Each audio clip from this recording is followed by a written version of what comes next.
আসসালামু আলাইকুম, সবাইকে ওয়েলকাম করছি আমার আজকের আরও একটা ব্লগ দেখার জন্য। আর ভিডিও দেখার শুরুতেই সবাই ছোট্ট করে একটা লাইক দিয়ে দিবেন প্লিজ। আজকে আমি শীতের সবজিগুলো কিছু কিছু ফ্রোজেন করে রাখবো। তো আমি কিভাবে ফ্রোজেন করছি আপনাদের সাথে একটু শেয়ার করছি। যেগুলো আমি ফ্রোজেন করব সব কিছু কিন্তু আমি কেটে রেডি করে নিয়েছি। এখন আমি একটা প্যানে পানি বসিয়ে দিয়েছি। পানিটা উতলিয়ে উঠলে একটু লবণ দিয়ে দিয়েছি। এখন আমি এটার মধ্যে মটরশুঁটি ঢেলে দিলাম। মটরশুঁটি ঢেলে দেওয়ার পরে জাস্ট একটা বলক উঠবে, তারপরেই কিন্তু এটা আমি পানি থেকে ছেঁকে উঠিয়ে নিব। মটরশুঁটি কিন্তু হয়ে গিয়েছে, আমি কিন্তু এখন উঠিয়ে নিচ্ছি এটা। তো আমি কিন্তু একই পানির মধ্যে সব কিছুই একটু করে ভাপিয়ে নিব, আমি আর পানি চেঞ্জ করছি না। মটরশুঁটিটা আগে দিয়েছি কারণ এখন যেহেতু ফুলকপি দিব, এগুলোতে একটা ঝাঁজ থাকে, যার কারণে মটরশুঁটিটা সবার আগে করে নিলাম। সেমভাবে ফুলকপি দিয়ে দিয়েছি। ফুলকপি দিয়েও একটা বলক উঠলেই আমি নামিয়ে নিব।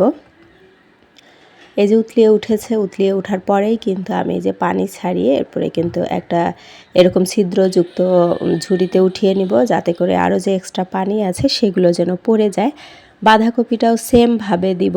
এটা দিয়ে 30 থেকে 40 সেকেন্ডের মতো রেখে দিব। এরপরেই কিন্তু এই যে উঠিয়ে নিচ্ছি।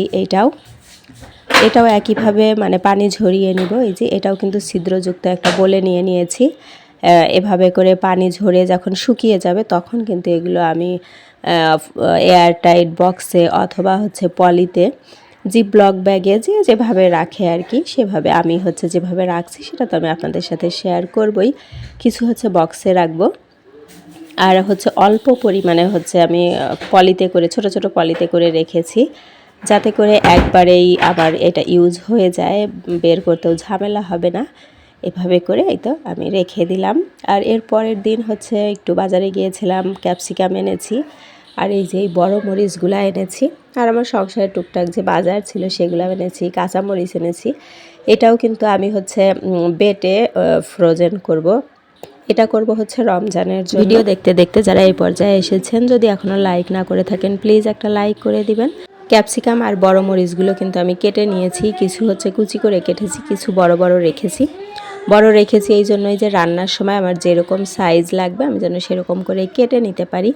এছাড়াও কিন্তু আমার ফ্রিজে আগের থেকেই ফ্রোজেন করা আছে লাল আর হলুদ রঙের ক্যাপসিকাম। এটাও কিন্তু আমি এই যে ফ্রিজ থেকে এনেছি। আমি অনেক দিন রেখেছি, যার জন্য একটু আইস পড়ে গিয়েছে, বাট এই যে খুলে আসছে, একটা একটা থেকে কিন্তু খুলে আসছে, একদম লেগে নাই, যেহেতু ভিতরে পানি ছিল না এই জন্য। আর গাজর ফ্রোজেন করব। গাজরটাও কিন্তু সেমভাবে পানি উতলিয়ে গেলে এর মধ্যে ছেড়ে দিয়েছি, তারপর আরেকটা বলক উঠলেই এই যে নামিয়ে নিলাম।